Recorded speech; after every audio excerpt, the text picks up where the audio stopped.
नमस्कार, ज्ञान विविधि चैनल में मैं मंजू शर्मा आपका स्वागत करती हूँ, अभिनंदन करती हूँ। हम जो कल जो हमने अध्याय जो कक्षा 8 का जो प्रकरण है खनिज संसाधन व शक्ति संसाधन, उसमें से हमने खनिज संसाधन के बारे में हमने जो चर्चा की थी। आज हम जो शक्ति संसाधन है उसके बारे में हम चर्चा करेंगे। तो शक्ति संसाधन, जिसका दूसरा नाम हम कह सकते हैं आपका ऊर्जा संसाधन, शक्ति संसाधन का ही दूसरा, इसमें आप कंफ्यूजन मत होना। ऊर्जा संसाधन आप लोगों ने नाम सुना है, ऊर्जा संसाधन का कई बार आपसे पूछते हैं, तो ये शक्ति संसाधन का दूसरा नाम ही क्या है? ऊर्जा संसाधन। इसको थोड़ा सा ध्यान में रखना। तो वो खनिज जिनसे हमें ऊर्जा की प्राप्ति होती है वो क्या कहलाते हैं? ऊर्जा खनिज कहलाते हैं। अब हम उसका वर्गीकरण देखते हैं। जैसे हमने देखा था खनिज संसाधन का वर्गीकरण देखा था, वैसे ही हम ऊर्जा संसाधन का वर्गीकरण देखते हैं। तो ऊर्जा संसाधन का यदि हम वर्गीकरण करें तो एक तो है आपका जो नवीनीकरण के आधार पर, नवीनीकरण के आधार पर, और दूसरा है आपका वो है आपका परंपरा के आधार पर।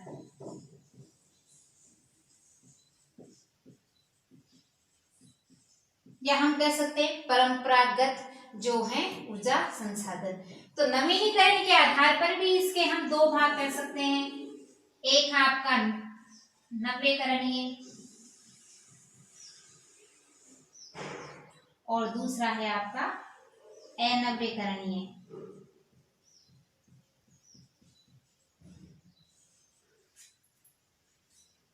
परंपरा के आधार पर भी हम इसके दो भाग कर सकते हैं। एक है आपका परंपरागत और दूसरा है आपका गैर परंपरागत। यानी आपको समझ में आ गया, हम वर्गीकरण कर रहे हैं, यानी ऊर्जा संसाधन का वर्गीकरण। पहले हम इसको बांटते हैं कितने भागों में ये वर्गीकरण है, किस आधार पर है। तो नवीनीकरण के आधार पर तो आपका नव्यकरणीय और अनव्यकरणीय, और परंपरा के आधार पर एक परंपरागत है, एक आप दूसरा है आपका गैर परंपरागत। अब नव्यकरणीय क्या होता है, अनव्यकरणीय क्या होता है, इनके बारे में देखते हैं। नव्यकरणीय यानी कई बार आता है आपके प्रश्न, यानी वे ऊर्जा संसाधन जिनको मानव अपने प्रयासों से, यानी प्राकृतिक रूप से जो चीजें उपलब्ध हैं उनको अपने जो प्रयास से इन चीजों को क्या कर सकता है, पुनः जो है वो बना सकता है, वो क्या हो गया आपका नव्यकरणीय।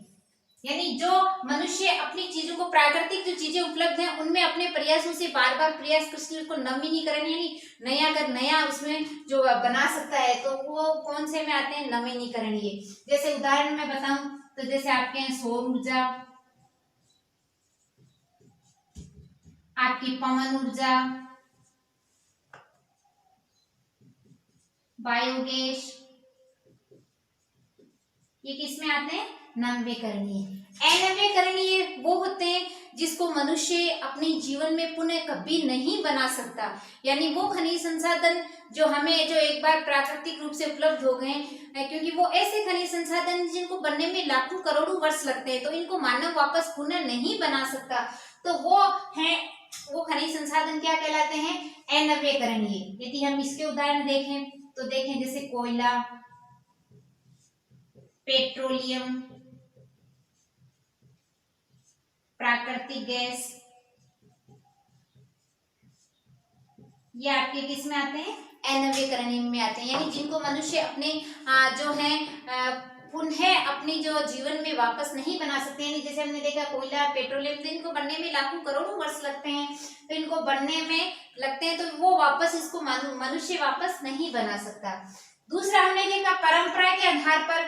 परंपरा के आधार पर यदि हम देखें तो वही बात है, वो खनिज संसाधन जो परंपरा से ही हमें जो मिलते आ रहे हैं, जो चले आ रहे हैं, जो प्राचीन काल से ही हम इसका उपयोग करते आ रहे हैं। यानी मानव जो प्राचीन समय से ही जिस खनिज संसाधन का या जिस ऊर्जा संसाधन का यदि माने तो वो जो उपयोग करता आ रहा है वो क्या है आपका? ये है आपका परंपरागत ऊर्जा संसाधन। और गैर परंपरागत की बात करें तो वो ऐसे खनिज जिनका हम जो है इनका विकास कुछ ही दशकों में हुआ है, या हो सकता है कि अभी या हम माने तो वर्तमान समय में इसका उपयोग किया जा रहा है, तो वो किस में आते हैं? आपके गैर परंपरागत में। परंपरागत में जिनका मानो प्राचीन काल से ही इसका उपयोग करता रहा है। वैसे जैसे कोयला वही है, पेट्रोलियम, और जिनका विकास अभी कुछ दशकों में ही हुआ है और वर्तमान में भी इसका विकास किया जा रहा है। तो ये हैं आपके सौर ऊर्जा, पवन ऊर्जा, ये आपके किस में आते हैं? इसमें हमने देखा देखो नवीकरणीय और गैर परंपरागत एक ही हैं। और इसके जो उदाहरण हम देखे अनवीकरणीय और परंपरा के आधार पर। तो नवीकरणीय जिनका मनुष्य वापस कर सकता है, विकास कर सकता है, सौर ऊर्जा, और गैर परंपरागत जिनका अभी विकास हुआ है वो है किसमें? आपके गैर परंपरागत में। अनवीकरणीय जिनका मानव जीवन अपने पुनः अपने जीवन में कभी वापस नहीं बना सकता, और परंपरागत में भी हमने ये देखा जिसका उपयोग क्या हम परंपरा से ही, जो आदि काल से ही, प्राचीन काल से इसको करते आ रहे हैं। तो ये है आपके कोयला और पेट्रोलियम। अब हम देखते हैं जो परंपरा के आधार पर हमने जो ऊर्जा जो संसाधन देखे, खनिज संसाधन है, इनके नाम देखे हमने, कोयला है, पेट्रोलियम है, उसमें हमने जो ऊर्जा के देखे, जो सौर ऊर्जा है, पवन ऊर्जा है। तो इनके बारे में एक एक के बारे में हम थोड़ा सा विस्तार से हम देखेंगे। सबसे पहले हम देखते हैं कोयला के बारे में। कोयला क्या है? कोयला के बारे में हमने देखा सबसे पहले तो ये हमें पता है कि कोयला को बनने में क्या है, लाखों करोड़ों वर्ष लगते हैं। यानी कोयला को बनने में लाखों करोड़ों वर्ष लगते हैं। तो जैसे बनता कैसे है कोयला, सबसे पहले हम उसकी बात कर रहे थे, कोयला की। प्रश्न भी आता है आपका, तो कोयला के बारे में यदि बात करें तो कोयला है जो आपके जो सड़े गड़े जो जीव, जो पेड़ पौधे होते हैं, वनस्पति होती है, जो स्थल पर अपने जो भूमंडल पर, जो स्थल पर, जो भूमि पर क्या होती है, जो मृत जो पेड़ पौधे हैं, जो जीव जंतु हैं, उनके अवशेषों से लाखों करोड़ों वर्ष बाद उच्च ताप के कारण क्या ये बाद में किसमें परिवर्तित हो जाते हैं? कोयले में। तो इसका मतलब कोयला को बनने में लाखों करोड़ों वर्ष लगते हैं। तो इस प्रकार हम इसको कहते हैं कि ये क्या है, एक जीवाश्म ईंधन है, जीवों के अंश से बना है। तो ये क्या है आपका जीवाश्म ईंधन, हम इसको कह सकते हैं, यानी कि जीवों के से बना है। इसके बाद यदि हम बात करें तो ये जो कोयले से जो क्या बनते हैं, कोयले के हम देखते हैं घरेलू उद्योगों में जिसके उपयोग क्या देखते हैं, उपयोग किस किस में आते हैं? कोयला का उपयोग बात करें तो घरेलू ईंधन में आता है, घरेलू ईंधन में आता है, आपका उद्योगों में आता है, वाष्प इंजन में आता है, वाष्प इंजन है, घरेलू उद्योग है, और बिजली बनाने में भी आता है, विद्युत उत्पादन, यानी कोयले के उत्पादन से जो बिजली बनाई जाती है उसको क्या कहते हैं? तापीय ऊर्जा। ध्यान रखना कि क्या कहते हैं इसको, कोयले से जो बिजली बनाई जाती है, जो बिजली बनाई जाती है इसको तापीय ऊर्जा भी कहा जाता है। अब कोयले के उत्पादक देश कौन कौन से हैं? हम पूरे यहाँ हम जो बात कर रहे हैं ये पूरे जो विश्व के संदर्भ में हम बात कर रहे हैं। तो इसके उत्पादक देश कौन कौन से हैं ये देख लेते हैं। उसके उत्पादक देश, उत्पादक देश देखते हैं। उत्पादक देश की बात करें तो जैसे आपका कौन कौन से पूरे हम मैंने बताया, जैसे विश्व के संदर्भ में हम बात कर रहे हैं तो चीन है आपका, अमेरिका, रूस, जर्मनी, फ्रांस आदि इसके उत्पादक देश माने गए। अब हम भारत की बात करते हैं तो भारत में कोयला, मान लो कि भी भारत में कोयला कहाँ कहाँ उत्पादित होता है, कौन कौन से स्थान है जहां भारत में यह होते हैं। तो ये आपका है रानीगंज स्थान है, धनबाद, बोकारो, कई बार आता है प्रश्न आपके, जैसे मानचित्र का भी यदि आपके प्रश्न आता है, बोकारो पूछ लेते हैं, खनिज संसाधन है, कोयला वाला कहाँ मिलता है, तो बोकारो, जैसे ये झारखंड में है, यानी भारत में ये स्थान है रानीगंज, आपका धनबाद और बोकारो। और पूरे विश्व की बात करें उत्पादक देश है चीन है, अमेरिका है, रूस है, जर्मनी है, फ्रांस है आदि, ये इसके उत्पादक देश हैं। अब हम दूसरा जो संसाधन है उसके बारे में यदि हम बात करें तो वो है आपका पेट्रोलियम। उसके बारे में देखते हैं।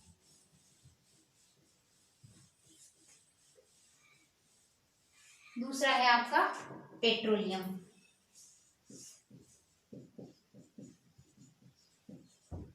पेट्रोलियम के बारे में भी हमने देखा, जैसे हमने देखा कोयला कैसे बनता है, तो सबसे पहले हम चर्चा करते हैं कि पेट्रोलियम भी कैसे बनता है।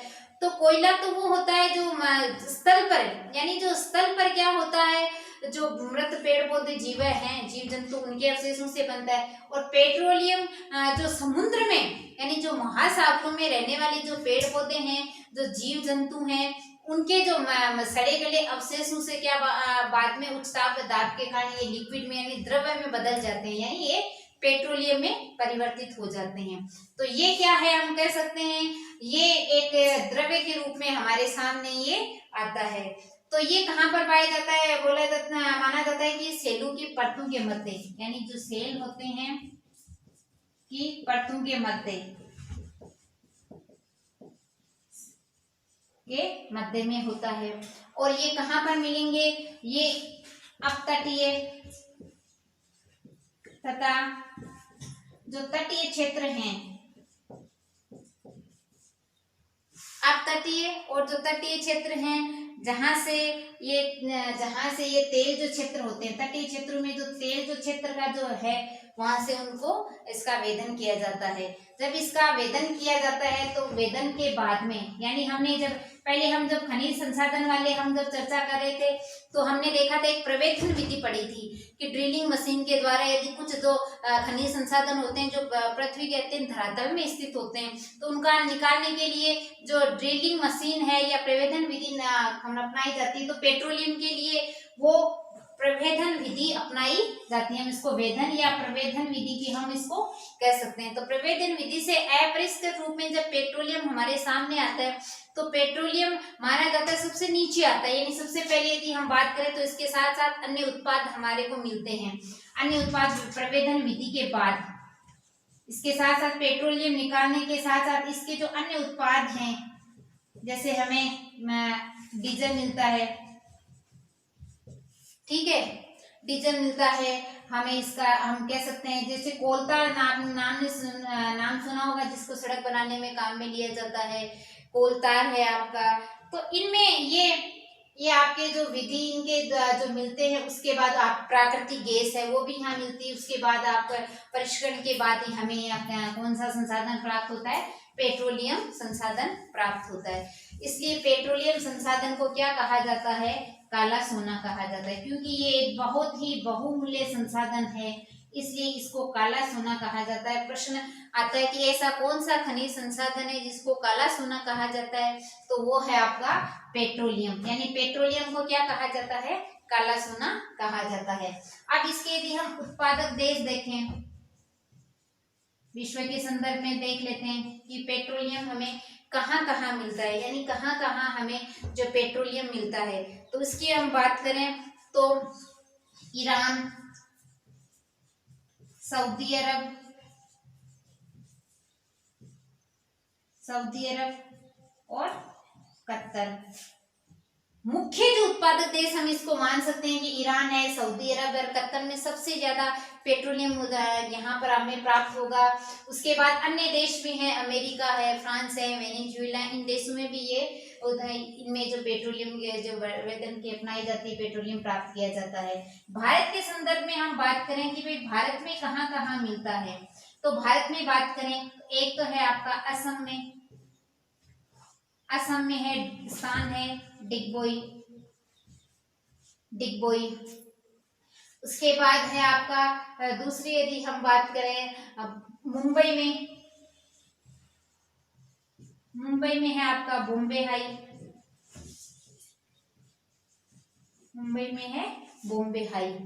और कृष्णा व गोदावरी नदी का डेल्टा जहां पाया जाता है, कृष्णा व गोदावरी।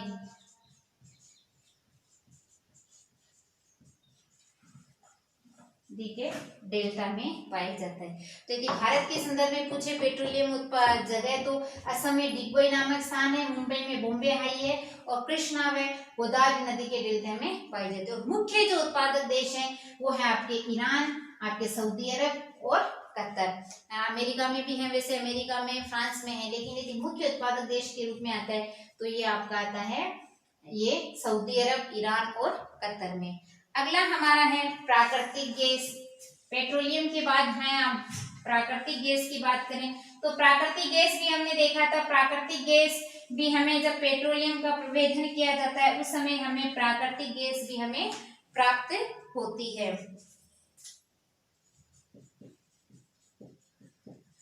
प्राकृतिक गैस यानी जब हम पेट्रोलियम का निक्षेप किया जाता है तो उस समय ये हमें प्राप्त होती है, यानी पेट्रोलियम के निक्षेपों में ये पाई जाती है,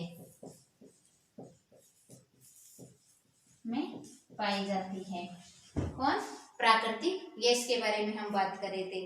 तो इसका उपयोग है जो वो घरेलू और वाणिज्यिक ईंधन के रूप में इसका उपयोग कर सकते हैं यदि हम उपयोग करें। जैसे पेट्रोलियम के हमने जैसे सबसे पहले कोयले की बात करी तो घरेलू ईंधन है, भाप इंजन है, इनमें उसका उपयोग या उद्योगों में। तो पेट्रोलियम की बात करें तो पेट्रोलियम का जैसे हम जो गाड़ी चलाते हैं तो हमारे जो उनसे जो इन वाहन है वो पेट्रोलियम से।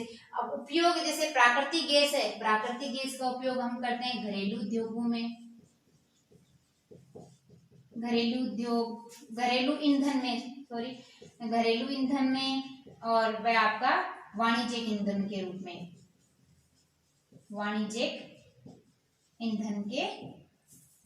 इसका हम उपयोग करते हैं। इसके यदि उत्पादक देश देखें, कौन कौन से उत्पादक देश हैं विश्व के संदर्भ में हम बात करें, रूस है आपका, नॉर्वे, स्वीडन, ये आपके मुख्य उत्पादक देश यहाँ पर जो है वो हम पूरे विश्व के संदर्भ में बात करें। भारत के संदर्भ में बात करें तो भारत के संदर्भ में ये आपका है प्राकृतिक गैस उत्पादक आपका जैसलमेर, त्रिपुरा, और हम कह सकते हैं पेट्रोलियम जैसा हमने देखा था कृष्णा व गोदावरी नदी का डेल्टा, यहाँ पर ये हमें प्राप्त होती है प्राकृतिक गैस। अगला हमारा जो है हम कह सकते हैं जैसे हमने इतनी देर तो हम जो परंपरागत संसाधन पढ़ रहे थे, यानी जो हमें जिनको मनुष्य अपने जीवन में वापस नहीं बना सकता, और वो संसाधन जिसका हम प्राचीन काल से ही उपयोग करते आ रहे हैं वो है हम जो इतनी देर पढ़ रहे थे, कोयला है, पेट्रोलियम है, प्राकृतिक गैस है। अब हम गैर परंपरागत के बारे में यदि बात करें तो सबसे पहले हम जल संसाधन के बारे में बात करते हैं। अब जल संसाधन ऐसा है, देखो हमने देखा था पृथ्वी हमारी जितनी पृथ्वी, तो पृथ्वी के हमारे इतने से हिस्से पे हमारा स्थल है, बाकी स्थल पर क्या है? जल है। तो यानी जल हमारे पास बहुत है, तो जल संसाधन को भी हम एक अच्छे जो विकल्प के रूप में, हम संसाधन के रूप में हम काम कर ले सकते हैं। तो ये है आपका जल विद्युत है, ये जल संसाधन नहीं, जल आपका विद्युत, यानी जल विद्युत यानी कभी न समाप्त होने वाला एक ऐसा संसाधन, और ये एक ऐसा संसाधन है जिससे प्रदूषण भी नहीं फैलता, यानी इस जल से कोई भी प्रदूषण नहीं होता है। तो ये एक ऐसा संसाधन हम कह सकते हैं, ऊर्जा संसाधन जिसको जो कभी समाप्त नहीं होता है, और इससे क्या है वो प्रदूषण भी नहीं होता है। इसका उपयोग भी क्या होता है? विद्युत बनाने में या बिजली बनाने में किया जाता है। इसके उत्पादक देश की बात करें, ये भी कौन कौन से देश हैं इसके उत्पादक देश की हम बात करें तो इसके देश हैं नॉर्वे है, ब्राजील है, आपका जो चीन है, ये आपका उत्पादक देश हैं। नॉर्वे, ब्राजील, चीन, ये आपके उत्पादक देश में आते हैं विश्व की बात करें। अब हमने देखा जैसे इसका उपयोग जल विद्युत का उपयोग विद्युत बनाने के साथ साथ इसका उपयोग हम कह सकते हैं कृषि में भी किया जाता है। कृषि में भी किया जाता है। अब भारत के संदर्भ में यदि हम बात कर रहे हैं, यानी भारत में यदि इसके जल विद्युत के संसाधन के साधन, तो आपका है भाखड़ा नागल, बांध बनाए गए जिससे वहां पर पानी को रोक कर क्या बनाया जाता है, बिजली बनाई जाती है, या नहरें निकाली जाती है जिससे क्या होता है, वहां पर कृषि की जाती है। तो एक तो भाखड़ा नांगल परियोजना, आपकी दामोदर घाटी परियोजना,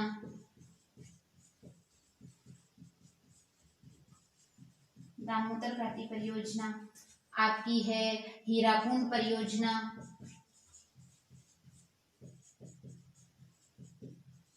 ऐसी बहुत सारी परियोजना, चंबल परियोजना है।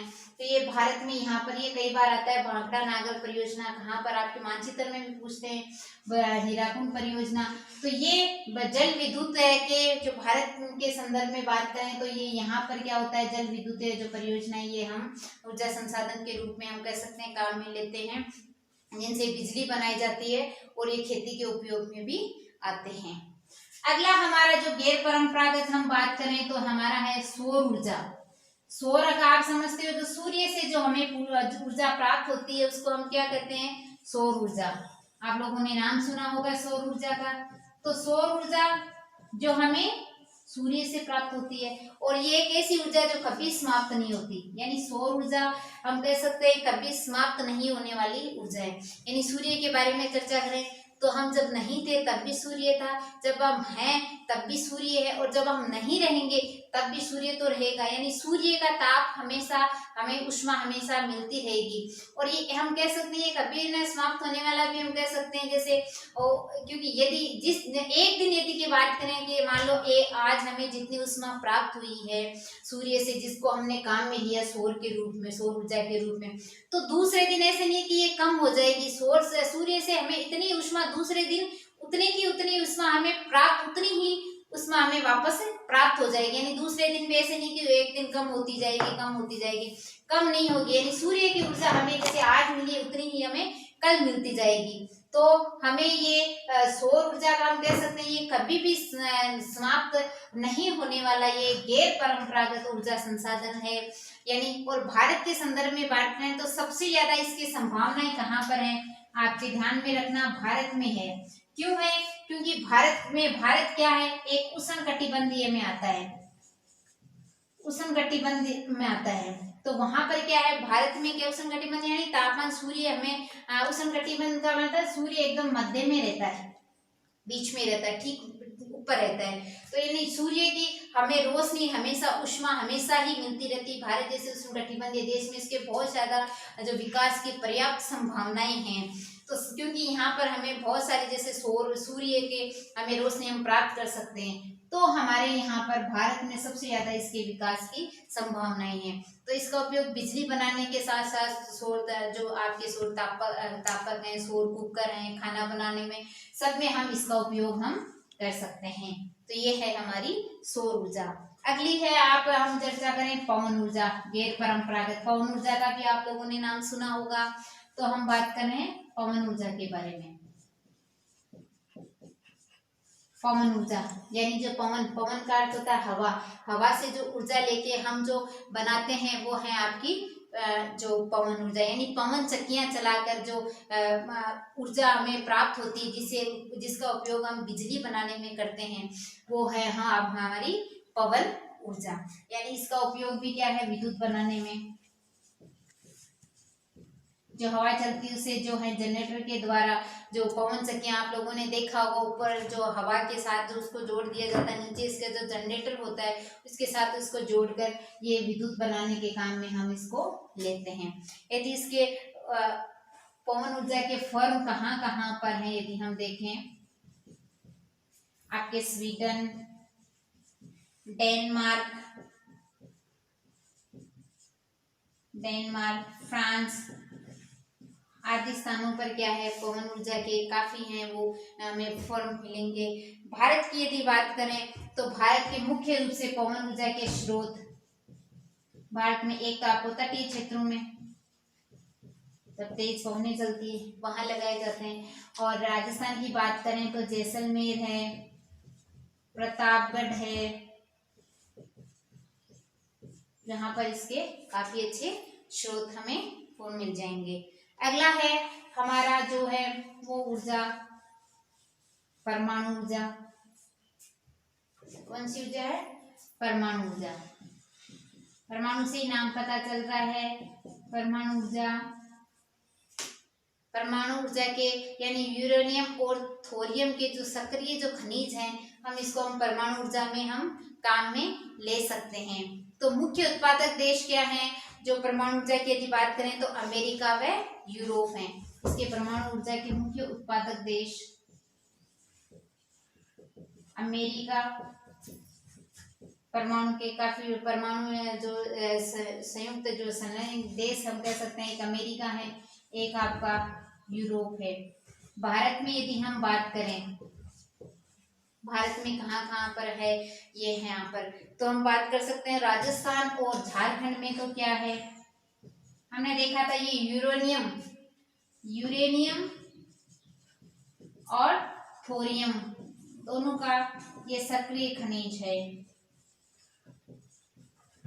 तो राजस्थान में, झारखंड में तो क्या है, हमें यूरेनियम मिलेगा। और यदि हम केरल की बात करें तो केरल की जो बालू है उसमें हमें थोरियम मिलेगा। ये यहाँ पर अपनी परमाणु ऊर्जा के बारे में हम बात कर रहे थे। अगली हमारी है वो हमारी भूतापीय ऊर्जा।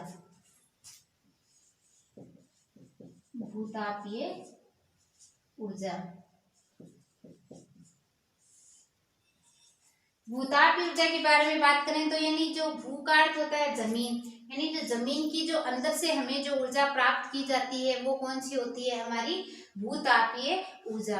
यानी भूमि के सतह के हम नीचे देखते हैं, हमने देखा था जब चट्टानों के बारे में हमने पढ़ा था, शिलाओं के बारे में, तो नीचे क्या होता है, जो एकदम द्रवित मैग्मा होता है। तो द्रवित मैग्मा होता है तो नीचे जो जल होता है तो उसका भी क्या होता है, पानी है। पानी में भी क्या है, वो तापमान, गर्म उच्च तापमान के कारण जो तापमान है वो बढ़ता जाता है।